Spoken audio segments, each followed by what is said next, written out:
Welcome to my channel Sharma class efficient. Previous video में मैंने ये क्लास 12th मैथमेटिक्स के चैप्टर्स का मार्क्स वेटेज के साथ साथ स्मॉल इंट्रोडक्शन भी दे दिया था। उस वीडियो का लिंक आपको डिस्क्रिप्शन बॉक्स में मिल जाएगा। आज हम लोग इस वीडियो में चैप्टर 1 रिलेशन एंड फंक्शन का एक्सरसाइज 1.1 का इंट्रोडक्शन और एग्जाम्पल भी देखेंगे। चलिए हम स्टार्ट करते हैं। आपके सामने हैं ये सबसे पहले जो फर्स्ट ईयर में आपको हम पढ़ाए थे, ये उनका रिवीजन, क्योंकि ये जो आपके सामने संबंध एवं फलन यानी कि रिलेशन एंड फंक्शन जो दिखाई दे रहा है वो क्लास 11th के चैप्टर नंबर 2 में भी है, शामिल है। क्योंकि बच्चे फर्स्ट ईयर से सेकेंड ईयर में जाते हैं तो कम से कम 6-7-8 महीना हो चुका होता है, उसका रिवीजन करने में उसकी प्रॉब्लम आती है, वो रिवीजन नहीं कर पाते होंगे तो कुछ भूल भी जाते हैं। भूलने के चक्कर में कुछ रिवीजन करना ज़रूरी हो जाता है, इसीलिए हम आपके सामने कुछ रिवीजन स्टेप लेंगे। इसके बाद में हम पूरी तरह से क्लियरिफाई करते हुए आगे की ओर बढ़ेंगे। इस रिवीजन के तौर पर आपके सामने हम रखने जा रहे हैं सबसे पहले सेट्स यानी कि समुच्चय। समुच्चय को एग्जाम्पल के तौर पर हम अगर देखें कि समुच्चय क्या है, well defined collection of objects है। इस बात को तो पहले से आप जानते हैं, इसका थोड़ा सा रिवीजन भी हो गया। चलिए अच्छी बात है। इसमें एग्जाम्पल के तौर पर हम ले लेते हैं a = 1 2 3, b = 2 3 4। हमने ये कोई दो सेट a और b का एलिमेंट्स ले लिए हैं और इसका वेन डायग्राम आपके सामने है। a में क्या है 1 2 3, तो ये देखिए 1 2 3 ले लिया। बी सेट में है, देख लीजिए 2 3 4, तो हमने बी में 2 3 4 ले लिया।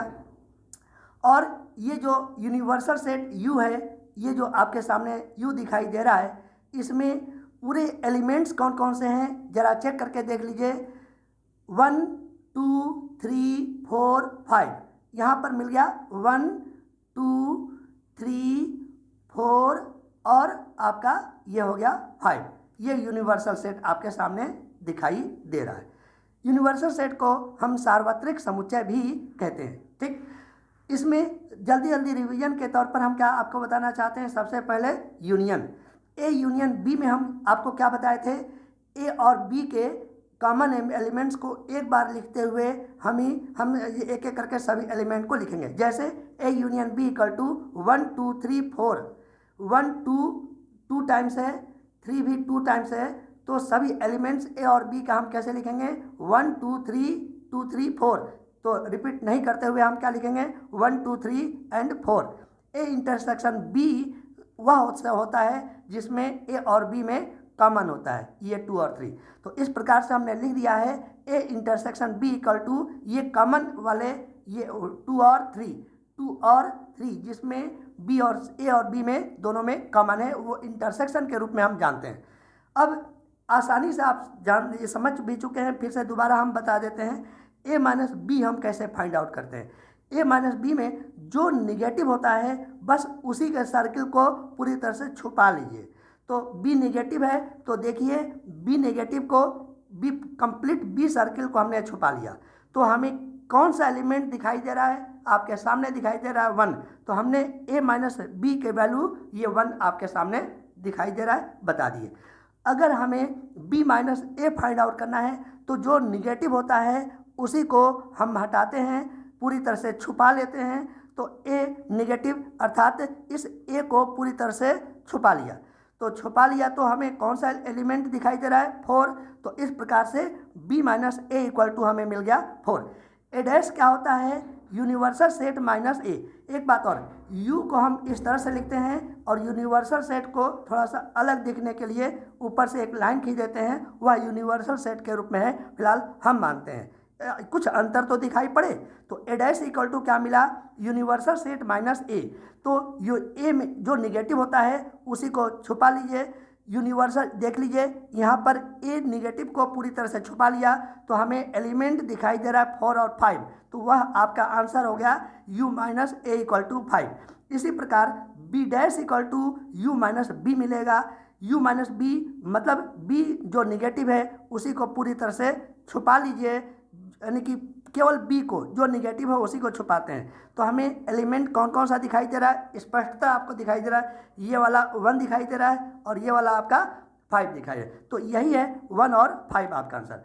ए डैश इंटरसेक्शन बी डैश, तो चूंकि आप ए डैश और बी डैश फाइंड आउट कर चुके हैं, तो ए डैश और बी डैश में इंटरसेक्शन का मतलब क्या होता है, कॉमन दोनों में। तो ए डैश और बी डैश में कॉमन क्या है, ये वाला 5 है। तो इस प्रकार से 5 ये आपका ए डैश इंटरसेक्शन बी डैश ज्ञात हो गया।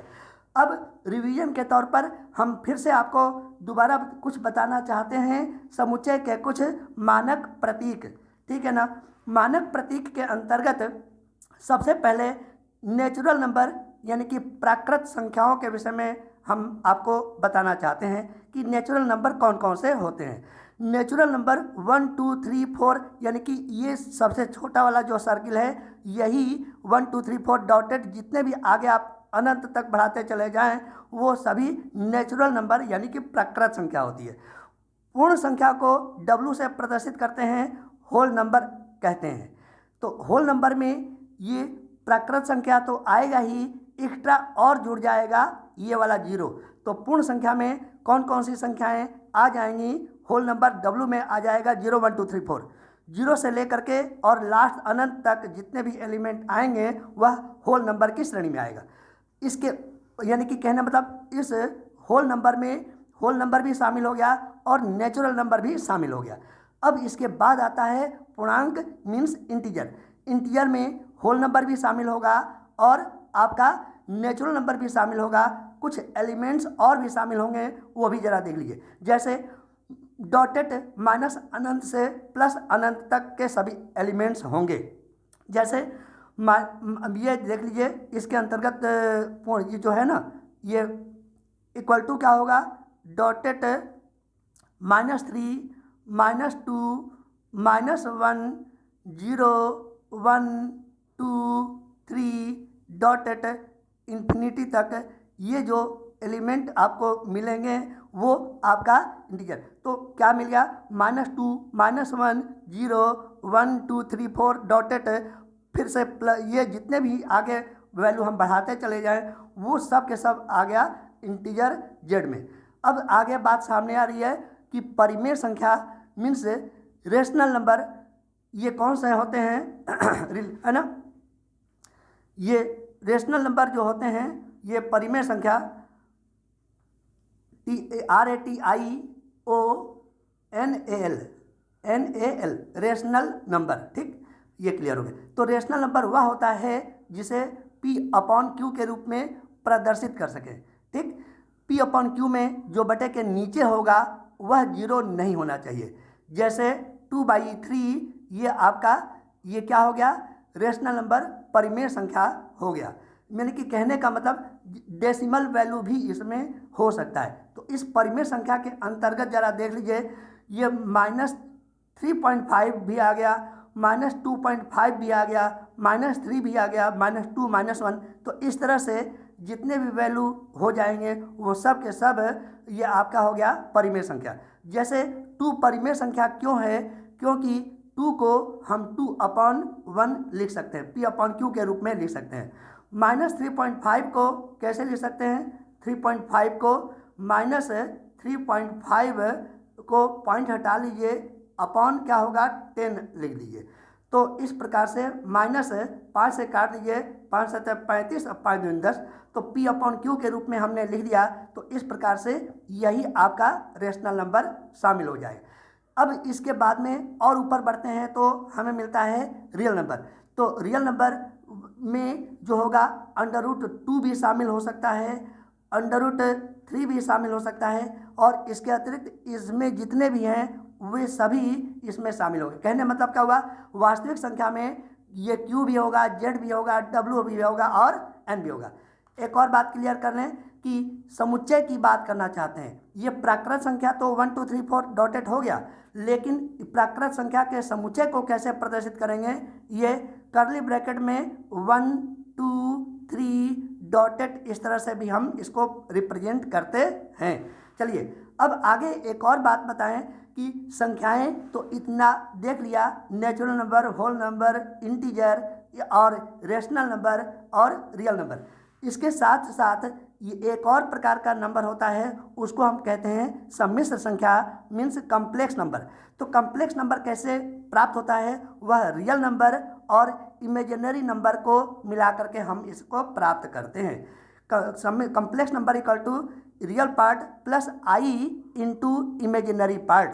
जैसे रियल पार्ट में या -2 हुआ, पाई हो गया, √2 हो गया, ये 5 हो सकता है, ये आपका रियल पार्ट हो गया। इमेजिनरी पार्ट की अगर बात करें, जिसका रियल वैल्यू ना हो वही इमेजिनरी वैल्यू होता है। जैसे -√4 की वैल्यू हम फाइंड आउट नहीं कर सकते हैं, इस प्रकार से √-1 इंटू √4 लिख लें तो -1 को अगर लेट कर लें आई और 4 का अंडर होता है 2, तो इस प्रकार से ये 2i जो वैल्यू हुआ आपका इमेजिनरी नंबर हो गया।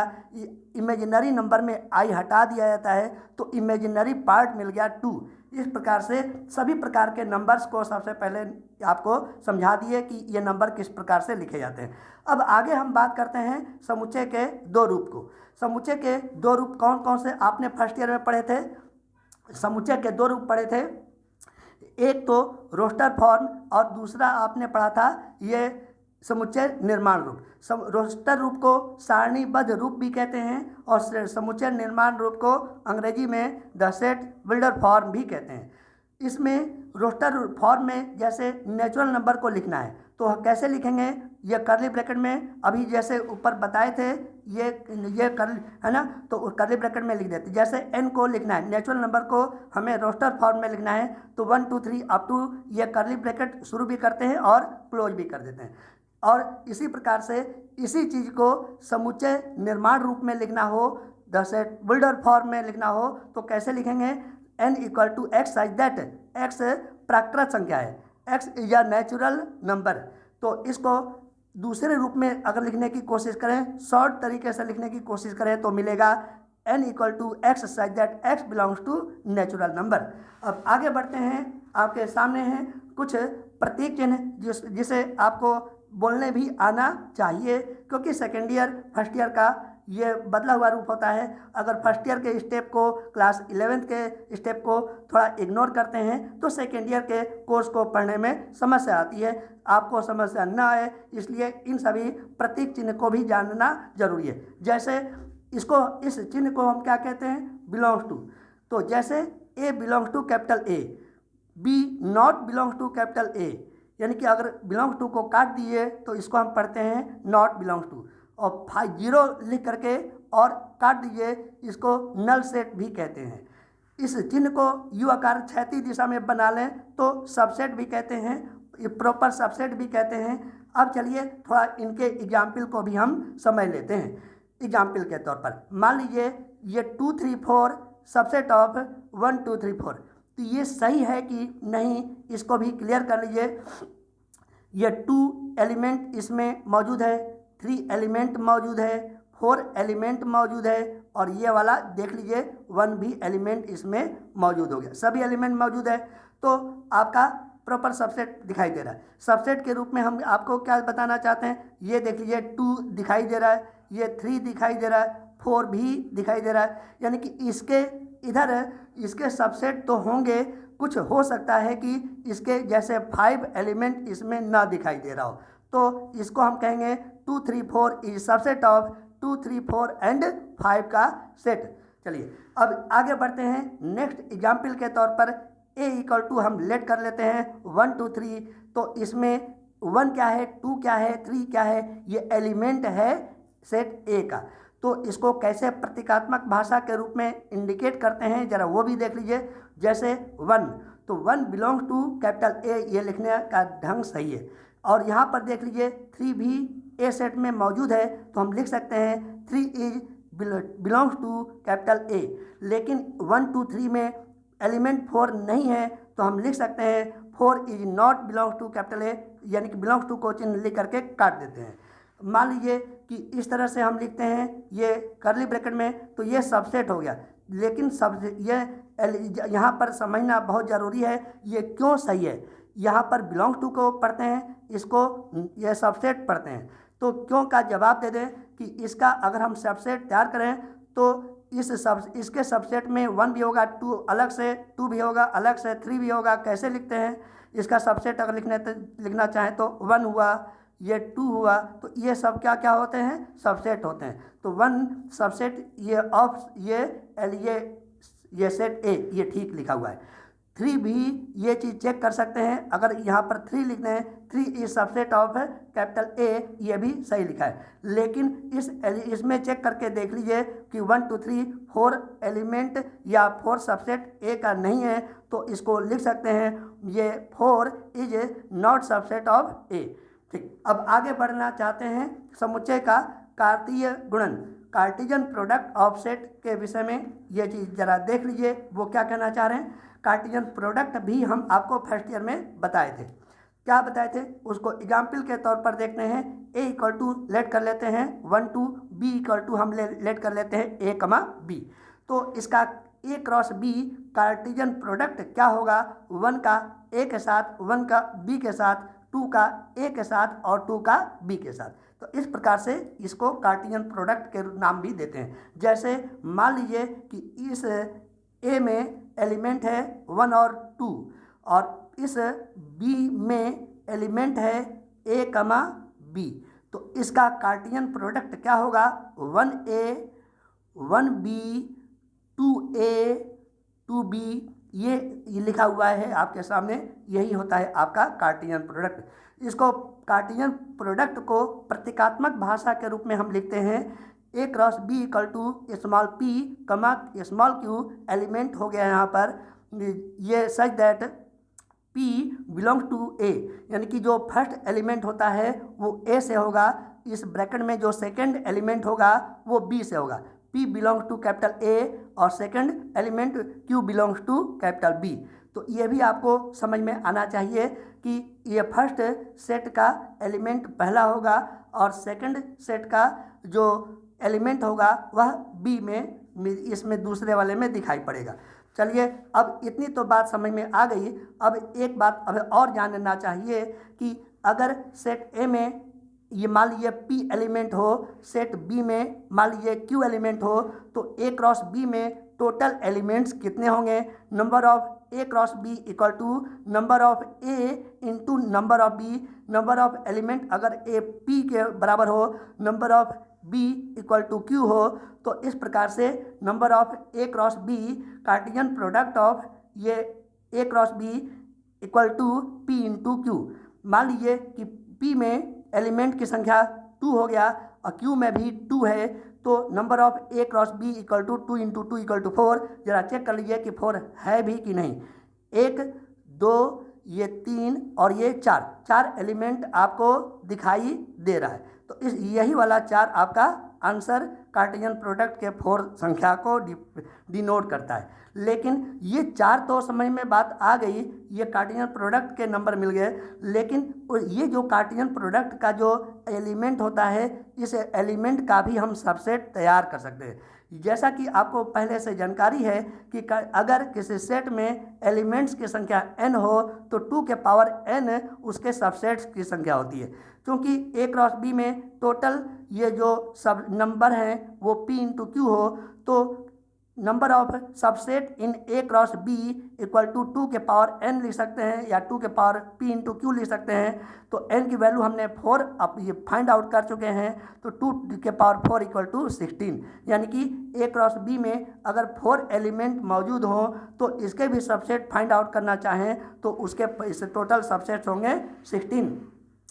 अब इसके बाद हम बात करते हैं संबंध मीन्स रिलेशन। इसी को तो इस चैप्टर में बारीकी से हम लोगों को पढ़ना है। चलिए, संबंध को अंग्रेजी में रिलेशन कहते हैं। जैसे ये पिताजी और लड़का का रिलेशन, चाचा भतीजा का रिलेशन, इस तरह से इसमें भी रिलेशन एक दूसरे के संबंध में प्राप्त होता रहता है। ये मैथमेटिकली हम लोग इसको पढ़ेंगे। ये आमतौर पर जो भाषा में सामाजिक तौर पर हम लोग रिलेशन पढ़ते हैं वो जानकारी अच्छी तरह से है, लेकिन इसको मैथमेटिकली कैसे यूटिलाइज करेंगे इसकी जानकारी न होने से इस चैप्टर को पढ़ने में थोड़ी सी परेशानी होती है। उसको भी समझने के लिए इसको एग्जाम्पल के तौर पर हम लेकर के आगे की ओर बढ़ेंगे। चलिए देखते हैं। A इक्वल टू हम ये लेट कर लेते हैं 1 2 3, B इक्वल टू 2 3 4। तो यदि कोई रिलेशन हमें गिवन है A comma B such that B equal to 2a where small a belongs to capital A and small b belongs to capital B, तो यहाँ पर चूँकि b की जगह पर ये 2a हम रख सकते हैं, तो अब a और a ही शामिल हो गया। तो इस तरह से हम क्या लिखेंगे, r इक्वल टू a कमा 2a, क्योंकि b इक्वल टू 2a लिखा हुआ था, ठीक, तो b इक्वल टू 2a लिखा हुआ था, तो a belongs to capital A, तो a से भी अब यहाँ पर काम चल जाएगा। अब आगे की ओर बात करते हैं क्रमित युग्म ऑर्डर्ड पेयर की बात करें, तो अगर a में एलिमेंट 1 2 3 है, b में 2 3 4 है, तो उसका ऑर्डर्ड पेयर निकालने की कोशिश करें, तो ऑर्डर्ड पेयर क्या होगा, 1 2 1 3 1 4, 2 2 2 3 2 4, 3 2 3 3 3 4, देखिए लिखा हुआ है वही चीज़, 1 2 1 3 1 4, 2 2 2 3 2 4, 3 2 3 3 3 4, इस प्रकार से। Number of A cross B, यहाँ से भी हम फाइंड आउट करना चाहें तो कर सकते हैं कि ए में एलिमेंट 3 है, बी में भी एलिमेंट 3 है, तो नंबर ऑफ एलिमेंट ए की संख्या 3 मिल गया, नंबर ऑफ बी एलिमेंट्स की संख्या 3 मिल गया, तो इस प्रकार से 3 इंटू 3 इक्वल टू कितना होता है, 9। तो गिन करके देख लीजिए, इसमें 9 एलिमेंट ही होगा, 1 2 3 4 5 6 7 8 और 9। इस प्रकार से अपने मन से भी ए और बी कोई दूसरा सेट लेकर के ए क्रॉस बी निकालिएगा, और उसमें कार्टेशियन प्रोडक्ट की टोटल संख्या फाइंड आउट करना हो तो ए के एलिमेंट को बी के एलिमेंट से उसकी संख्या के आधार पर मल्टीप्लाई कर लीजिए, तो उसका कार्टेशियन प्रोडक्ट के एलिमेंट्स की टोटल संख्या फाइंड आउट हो जाएगा।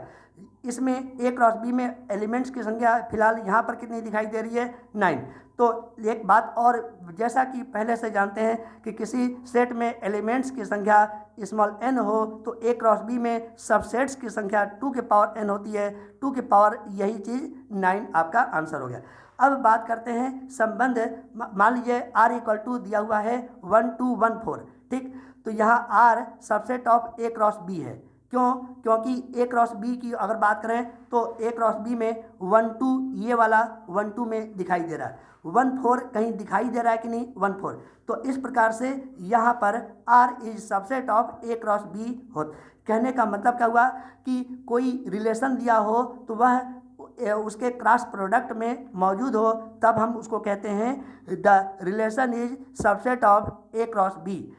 अगर ये कोई रिलेशन का सभी एलिमेंट ए क्रॉस बी में मौजूद न हो तो हम कहेंगे relation is not subset of A cross B, तो आर सबसेट का चिन्ह बना करके काट देते हैं और इसको कह देते हैं नॉट सबसेट ऑफ बी। अब विशेष बात एक और आगे की ओर बढ़ाना चाहते हैं यहाँ पर कि रिलेशन और फंक्शन में थोड़ा अंतर समझ में आना चाहिए। ये रिलेशन में ज़रूरी नहीं होता है कि फर्स्ट एलिमेंट इक्वल हो कि ना हो, इसमें इस बात का हम ध्यान नहीं रखते हैं, लेकिन जहाँ तक संबंध की बात है उसमें प्री इमेज जो होती है वह इक्वल नहीं होनी चाहिए। फिलहाल यह संबंध तो है लेकिन यह संबंध फलन को डिफाइन नहीं कर रहा है। कोई संबंध कैपिटल आर फलन एफ तब होगा जबकि संबंध के ऑर्डर्ड पेयर में प्री इमेज इक्वल ना हो, इक्वल ना को घेर दे रहे, ध्यान से सुनिएगा, ये प्री इमेज नहीं होना चाहिए। जैसे मान लीजिए कोई उदाहरण दे देते हैं, ये संबंध दिया हुआ है r इक्वल टू 1 2 2 3 और 4 5, तो यह रिलेशन क्या फंक्शन फलन है, तो हम कहेंगे हाँ फलन है, क्योंकि ये जितने भी ये रिलेशन का एलिमेंट 1 2 और 3 एलिमेंट दिखाई दे रहा है, इसमें किसी भी ये ऑर्डर पेयर में फर्स्ट ये संख्या है, जैसे 1 कहीं पर भी फर्स्ट पोजीशन पर नहीं है, यहाँ पर 2 जो दिखाई दे रहा है कहीं पर भी फर्स्ट पोजीशन पर नहीं है, 4 भी दिखाई दे रहा है कहीं पर भी फर्स्ट पोजीशन पर न होने के कारण यह एक संबंध फलन को f को डिफाइन करता है। अब आगे बढ़ते हैं समुच्चय के संबंध में कुछ और जानकारी। समुच्चय ए में संबंध, यही आपका ये क्लास 12th का कोर्स हो गया, यानी कि किसका कोर्स हो गया, 12th का कोर्स जो हम लोग पढ़ेंगे वो ए का ए में ही हम संबंध ढूंढने की कोशिश करेंगे। लेकिन फर्स्ट ईयर में आपने क्या पढ़ा था, ए का बी में हम संबंध खोज रहे थे, लेकिन अब हम फिर से दोबारा दोहरा रहे हैं कि ए का ए में ही संबंध अगर हम ढूंढने की कोशिश करें तो यही आपका हो गया आपका सेकेंड ईयर का कोर्स। जैसे मान लीजिए कि एग्जाम्पल के तौर पर ए इक्वल टू 1 2 3 है, तो उसका ए क्रॉस ए कैसे फाइंड आउट करेंगे, इसके लिए हम एक 1 2 3 ये सेट ए का एलिमेंट लिख लिया, फिर से 1 2 3 सेट ए का ही एलिमेंट लिख लिए। तो इसको हम कैसे लिखेंगे, ये आर ये सच दैट या ए क्रॉस बी ये इम्प्लाई दैट ए है ना, यहाँ पर जो एलिमेंट दिखाई दे रहा है वो पहला एलिमेंट किस में होना चाहिए, ए में, और दूसरा एलिमेंट होना चाहिए बी में, तभी उसका ए क्रॉस ए हमें फाइंड आउट हो जाएगा। जैसे 1 2 3 में ए क्रॉस ए फाइंड आउट करना है तो एलिमेंट की संख्या की अगर बात करें, ए में 3 एलिमेंट और दूसरे वाले इस वाले ए में भी 3 एलिमेंट हो गया, तो 3 × 3 = 9। तो टोटल ए क्रॉस ए में एलिमेंट्स की संख्या हो जाएगी 9। 1 2 3 4 5 6 7 8 9, तो टोटल एलिमेंट कितने हो गए 9। तो इसको जल्दी से आप पिकअप कर लीजिए। ये जैसे 1 1 1 2 1 3 2 1 2 2 2 3 3 1 3 2 3 3, ये ए क्रॉस ए के टोटल एलिमेंट्स मिल गए। अब बात करते हैं इसके संबंध यानी कि रिलेशन की बात करते हैं। मान लीजिए कि गिवन है R1 = a, b such that b = 2a, a, b belongs to capital A। तो b के जगह पर हम क्या लिख सकते हैं, b के जगह पर हम लिख दिए 2a, और जबकि इन दोनों में a belongs to capital A। तो अब जरा एक बात बताइए कि पहला एलिमेंट कुछ भी लिखिए उसका ट्वाइस होना चाहिए ये दूसरा एलिमेंट। तो 1 का ट्वाइस 2 होता है, 1 और 2 R1 दिए गए कंडीशन का ये एक सेट हमें दिखाई दे रहा है। लेकिन अब हम चेक करें कि 2 का ट्वाइस कितना होता है 4, जो कि दूसरे वाले एलिमेंट ए में दिखाई नहीं दे रहा है। तो इस प्रकार से 2 का कोई एलिमेंट नहीं आगे बढ़ रहा है, 3 का भी कोई एलिमेंट आगे नहीं बढ़ रहा है। इस प्रकार से हम कह सकते हैं कि R1 is subset of A cross ए, क्योंकि ये जो R1 का 1, 1 है वो चेक कर लीजिए 1, 2 ये 1, 2 में मौजूद है, ये 1, 2 ये 1, 2 दोनों में दिखाई स्पष्टता आपको दे रहा है। इसलिए हम इस चिन्ह को क्या कहेंगे, R1 is subset of A cross ए। अब आगे की बात करते हैं 12th की पढ़ाई में रिक्त संबंध, मतलब कि एम्प्टी रिलेशन, नल रिलेशन। इसमें यहाँ पर इसको कैसे डिफाइन करते हैं जरा इसको भी देख लीजिए। मान लीजिए कोई रिलेशन है R2, तो R2 is equal to a, b such that a - b = 4, a, b belongs to capital A। तो a और b ए से बिलोंग करेगा, ये भी कैपिटल ए से बिलोंग करेगा और ये भी कैपिटल ए से ही बिलोंग करेगा, लेकिन a - b = 4 होना चाहिए। फर्स्ट एलिमेंट और सेकंड एलिमेंट का जो निगेटिव साइन है वो 4 होना चाहिए। ज़रा चेक करके देख लीजिए कि कोई इसका रिलेशन मिलता भी है कि नहीं। तो यहाँ पर चूँकि a - b = 4, तो b = क्या होगा, a - 4। तो b की जगह पर हमने रख दिया सिंप्लीफिकेशन के लिए a - 4। तो ज़रा a के जगह पर हम लिख सकते हैं, चलिए 1, तो 1 - 4 कितना होता है, -3। तो a क्रॉस b में चेक कर लीजिए 1, -3 नहीं दिख रहा है। तो इस प्रकार से 1, -3 अगर दिखाई दे रहा है तो वह R2 क्या हो गया, ये एक फाई रिक्त समुच्चय के संबंध को डिफाइन करता है। इसी प्रकार हम आगे की ओर तमाम एलिमेंट्स लेते हुए हम फाइंड आउट करने की कोशिश करें तो सब के सब रिक्त संबंध को ही रिप्रेजेंट करेगा। तो इसीलिए हमने लिख दिया R2 समुच्चय कैपिटल A में एक रिक्त संबंध प्रदर्शित करता है, ये चीज़ ध्यान रखिएगा। अब आगे की ओर बढ़ते हैं। हेडिंग आपके सामने है, यूनिवर्सल ये सेट सार्वत्रिक समुच्चय। तो सार्वत्रिक समुच्चय क्या होता है, वह समुच्चय होता है जिसमें ए क्रॉस ए के सभी एलिमेंट मौजूद हों। चलिए समुच्चय की बात खत्म करते हुए संबंध की बात करते हैं। सार्वत्रिक संबंध क्या होता है, यह जरा इसमें भी चेक करके देखते हैं। यदि ए क्रॉस ए में आर के सभी एलिमेंट हों तो आर को सार्वत्रिक संबंध कहते हैं। तो कहने मतलब ए क्रॉस ए में जितने एलिमेंट हो उसके रिलेशन में भी उतने ही एलिमेंट हो और वही एलिमेंट हो तो उसको हम कहेंगे ए क्रॉस ए और आर दोनों एक दूसरे के यूनिवर्सल रिलेशन को रिप्रेजेंट करेगा। इसका एग्जाम्पल देख लीजिए जरा बहुत सिंपल वे में। मान लीजिए a = 5 6 तथा r such that a → to a, तो इसमें डोमेन मिल जाएगा और इसमें आपका रेंज मिल जाएगा। यहाँ पर relation is given r = a, b such that a + b greater than 4।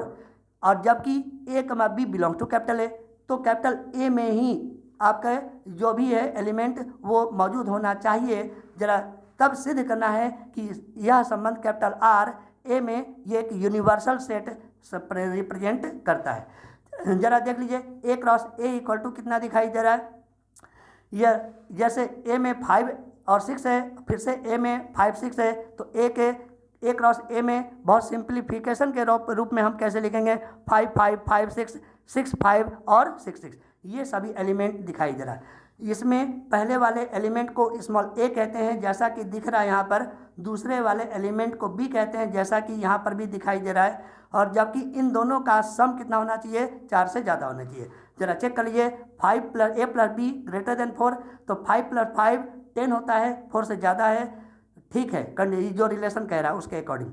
5 + 6 11 होता है, 6 + 5 11 होता है, 6 + 6 12 होता है। ये जितने भी दिखाई दे रहे हैं सम, वो ये 4 से ज़्यादा है, होना भी चाहिए। इस प्रकार से हम कह देंगे ये जितने भी एलिमेंट ए और बी दिए हुए हैं उनके सम 4 से अधिक होने के कारण यह जो रिलेशन दिखाई दे रहा है A comma B such that A + B greater than 4 comma A comma B belongs to capital A, यह एक यूनिवर्सल सेट को रिप्रेजेंट करता है, क्योंकि यह आर में एलिमेंट जितने भी मिले ए क्रॉस ए में भी उतने ही एलिमेंट मिल रहा है। जरा चेक करके देख लीजिए, ए क्रॉस 5 मिल रहा है, 5 6 मिल रहा है, 6 5 मिल रहा है, 6 6 मिल रहा है, तो क्यों नहीं ए क्रॉस ए को आर का हम यूनिवर्सल सेट कह दें। हाँ, तो इसीलिए तो हम कह रहे हैं ये यहाँ पर अगर ये ए क्रॉस ए को हम फर्स्ट इक्वेशन के रूप में माने और आर को हम सेकंड मान लें, तो हम देखते हैं कि first second equal to first,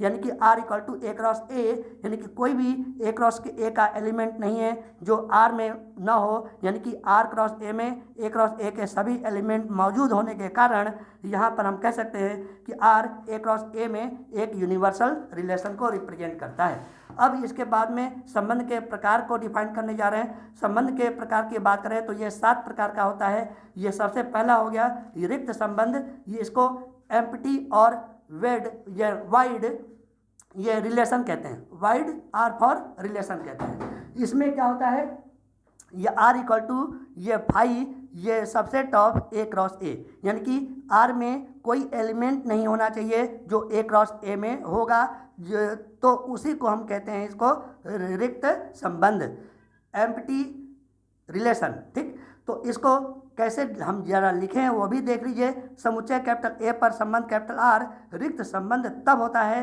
जबकि ए का कोई भी एलिमेंट ए में ए से संबंधित न हो। चलिए इसका एग्जाम्पल अभी आगे देख लेते हैं, पहले हम नंबर 2 को भी डिफाइन कर लें। सार्वत्रिक संबंध क्या कहलाता है? सार्वत्रिक संबंध को अंग्रेजी में यूनिवर्सल रिलेशन भी कहते हैं।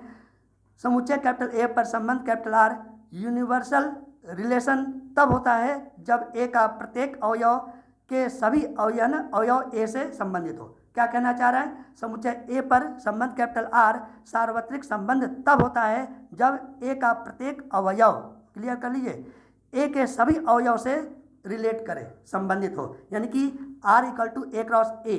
तो इस प्रकार से इसको सार्वत्रिक संबंध भी प्रदर्शित करते हैं। और सार्वत्रिक संबंध को प्रदर्शित करने के लिए एग्जाम्पल आपके सामने हम दे चुके हैं कि यह एग्जाम्पल यूनिवर्सल सेट को डिफाइन करता है। और यहाँ पर ये जो R2 का उदाहरण दिए थे जिसमें 5 आ गया था, यही आपका रिक्त संबंध है। इसके बाद में तीसरा संबंध आपके सामने है तत्समक संबंध, आइडेंटिटी रिलेशन। बस आइडेंटिटी से एकदम शब्द ही क्लियर है, जैसे आइडेंटिटी कार्ड ये स्कूल में पढ़ने वाले बच्चों को मिलता है, तो एक जो आइडेंटिटी कार्ड होता है जो अलॉट होता है उसके फोटो के अनुसार किसी एक बच्चे को ही दिया जाता है। आइडेंटिटी केवल एक स्पेसिफिक पर्सन को डिफाइन करता है, यहाँ पर भी वही चीज़ है।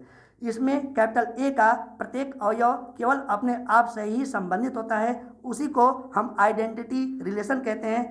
आई फॉर आइडेंटिटी, देखिए आई फॉर आइडेंटिटी और ए कोई सेट है उसका रिलेशन आई ए के द्वारा भी हम प्रदर्शित करते हैं। I A equal to R equal to A comma B, ये such that A equal to B, ठीक है ना, A comma B belongs to capital A. जरा ये चीज़ देख लीजिए, 1 1 से रिलेट कर रहा है, 2 टू से रिलेट कर रहा है, ये 1 किसी अन्य एलिमेंट से अगर रिलेट कर जाता या 2 किसी अन्य से रिलेट कर जाता तो यह तत्समक संबंध या आइडेंटिटी रिलेशन शो नहीं करता। फिलहाल 1 1 2 2 एक ही एलिमेंट ये फर्स्ट ऑर्डर ये पेयर ऑर्डर में और ये 2,2 इस ये 2,2 वाले में इक्वल होने के कारण यह आइडेंटिटी रिलेशन को डिफाइन करता है। अब इसके बाद में हेडिंग नंबर 4 आपके सामने आ गया, स्वातुल्य संबंध। इसको अंग्रेजी में कहते हैं रिफ्लेक्सिव रिलेशन।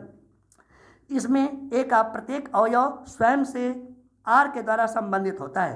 कहने का मतलब क्या हुआ, ये 1 का 1 से या 2 का 2 से 3 का 3 से संबंध तो रख सकता है, लेकिन आर का कोई अन्य रिलेशन उसमें और भी मौजूद हो सकता है। उसी को हम कहते हैं स्वातुल्य संबंध। ठीक, इसको प्रतीकात्मक भाषा के रूप में हम लिख सकते हैं। यह इस चिन्ह को जो ए का उल्टा लिखा हुआ है इस तरह से, इस चिन्ह को पहले बताइए कि हम बोलते क्या हैं, फॉर ऑल। तो for all A belong to capital A comma A belong to capital R. इसी डेफिनेशन को हम आगे की ओर कैसे बढ़ाते हैं जरा वो देख लीजिए। इस संबंध कैपिटल आर में अदर एलिमेंट हो भी सकता है और नहीं भी हो सकता है। क्या कहना चाह रहा है, इस संबंध आर में अदर एलिमेंट हो भी सकता है और नहीं भी हो सकता है। ये चीज़ ध्यान रखने योग्य है। यही बच्चे प्रॉब्लम क्रिएट करते रहते हैं कि सर जी ये बताइए कि इसे ये स्वातुल्य संबंध है कि नहीं है कि नहीं है, प्रॉब्लम क्रिएट करते रहते हैं। लेकिन स्पष्ट शब्दों में हमने लिख दिया कि इस आर में अदर एलिमेंट हो भी सकता है और नहीं भी हो सकता है। एक्स्ट्रा ऑर्डर पेयर ये इट में बी पॉसिबल। ठीक, अब आगे देख लीजिए इसका एग्जाम्पल। तो क्योंकि एग्जाम्पल से कॉन्सेप्ट और मजबूती ले लेता है। इसका एग्जाम्पल नंबर 1 में हम क्या कहना चाह रहे हैं, गिवन वैल्यू है कोई सेट ए इक्वल टू 1 2 3 4। तो ये कोई relation is given R1 equal to 1 1 2 2 3 3 4 4। क्या यह रिलेशन है? तो जवाब होगा हाँ, यह रिलेशन को डिफाइन कर रहा है, क्योंकि इस 1 का 1 से, 2 का 2 से, 3 का 3 से, 4 का 4 से, सभी का एलिमेंट इसमें मौजूद है। इसीलिए यह संबंध ये क्या है, रिफ्लेक्सिव ये रिलेशन को डिफाइन करता है। मान लीजिए कि इस R1 में या एक चीज़ हट जाता है, 1 2 और 3 रहता है, जबकि चौथा एलिमेंट यहाँ पर मौजूद था और ये केवल 3 ही दिखाई देता, तो यह रिफ्लेक्सिव इंडेक्स को डिफाइन नहीं कर पाता।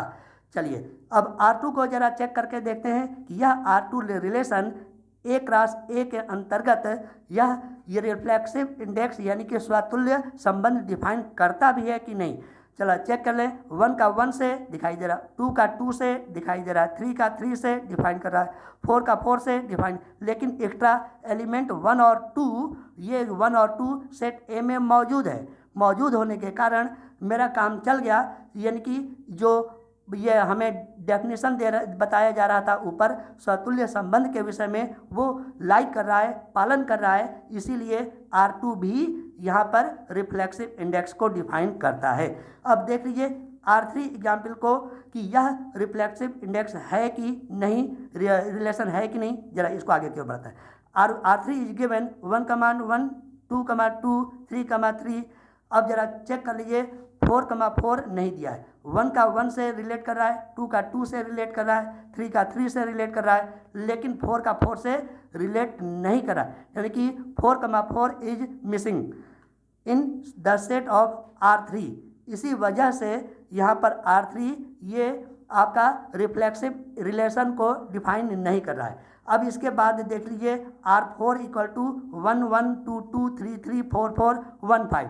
तो यहाँ पर देख लीजिए 5 जो है यहाँ पर ये 5 5 यहाँ पर ये वाला एलिमेंट 5 ये सेट ए में मौजूद न होने के कारण यह R4 यह रिफ्लेक्सिव रिलेशन को डिफाइन नहीं कर रहा है। अगर यहाँ पर 5 की जगह पर सेट ए का कोई भी एलिमेंट दे देता, 1 हो चाहे 2 हो चाहे 3 हो चाहे 4 हो, तो तुरंत यह R4 जो रिलेशन था वो रिफ्लेक्सिव रिलेशन हो जाता। फिलहाल एट प्रेजेंट टाइम 5 यहाँ पर उपस्थित होने के कारण यह स्वतुल्य संबंध को डिफाइन नहीं कर रहा है। अब आगे बढ़ते हैं सममित संबंध के विषय में। इसको अंग्रेजी में कहते हैं सिमेट्रिक रिलेशन। सिमेट्रिक रिलेशन में ये माना A = 1 2 3, इसमें क्या होता है, डेफिनेशन को जरा पहले देख लीजिए। A, B belongs to capital R implies that B belongs to capital R, ठीक। R फॉर रिलेशन है यहाँ पर, for all A, B belongs to capital A।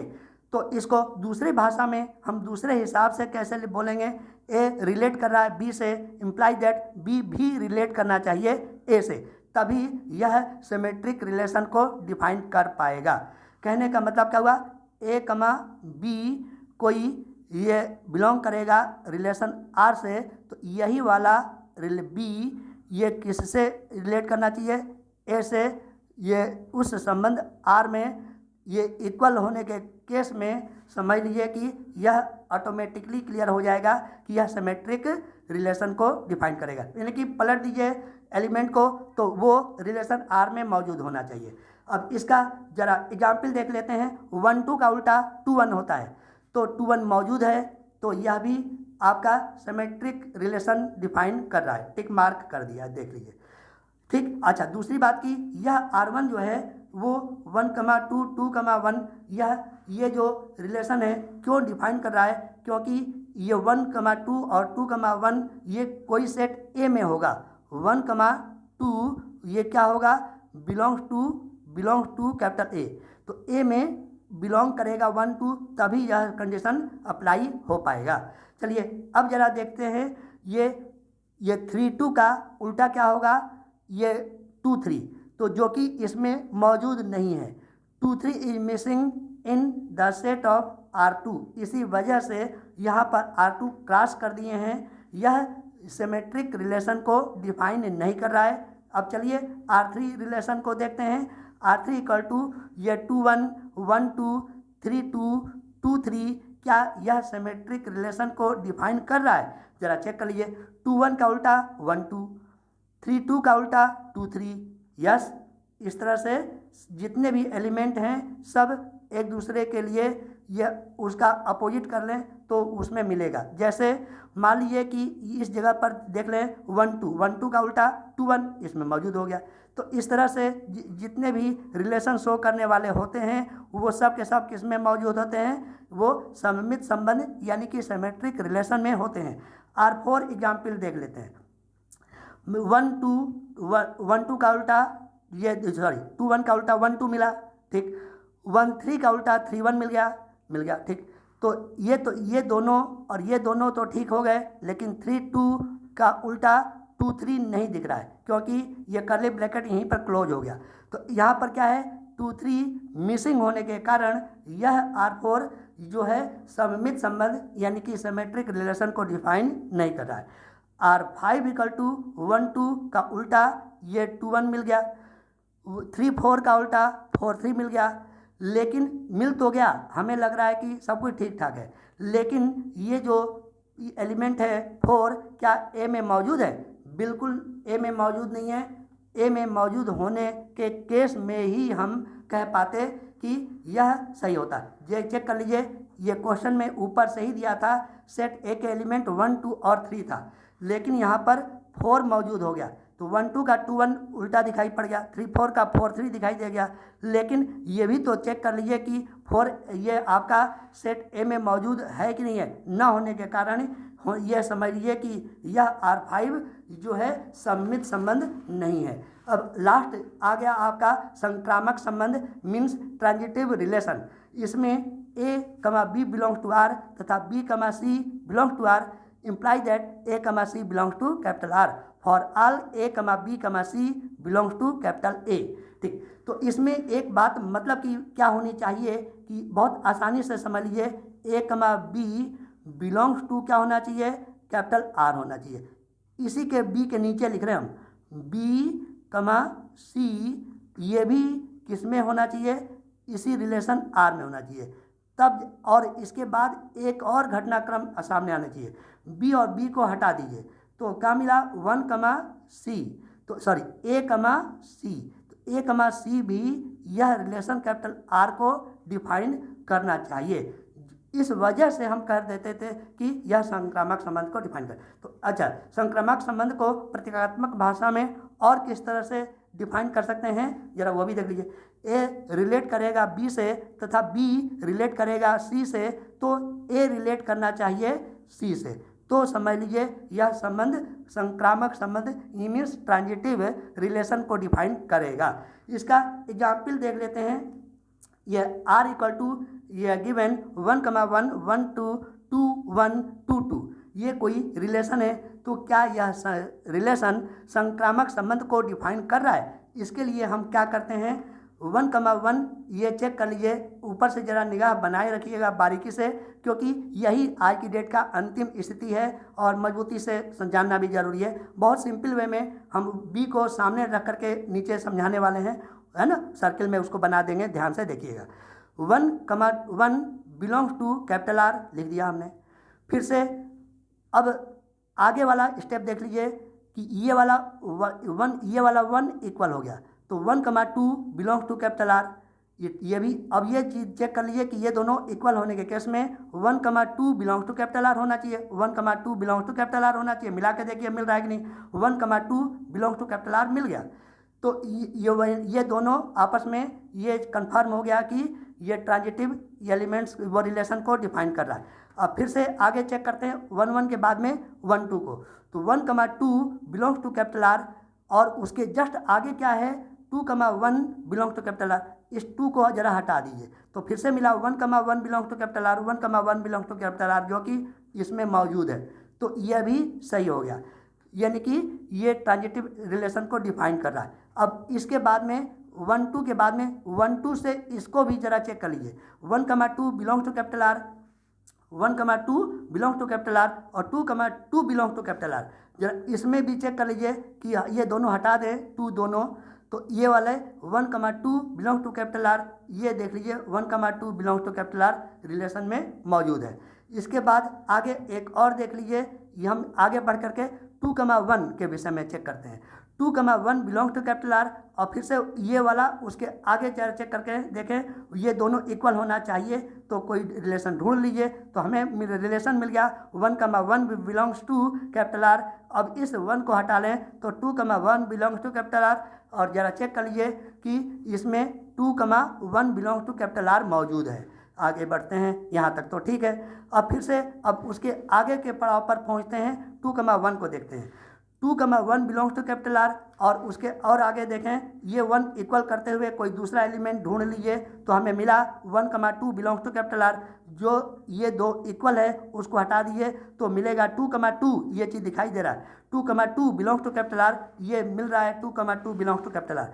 फिर से लास्ट स्टेप पर आगे की ओर बढ़ते हैं, ये लास्ट स्टेप ये चीज़ दिखाई दे रहा है आपको 2,2 बिलोंग्स टू कैपिटल आर और फिर से ये 2,2 ये बाद वाला और ये वाला इक्वल ढूंढ लीजिए 2,1 बिलोंग्स टू कैपिटल आर।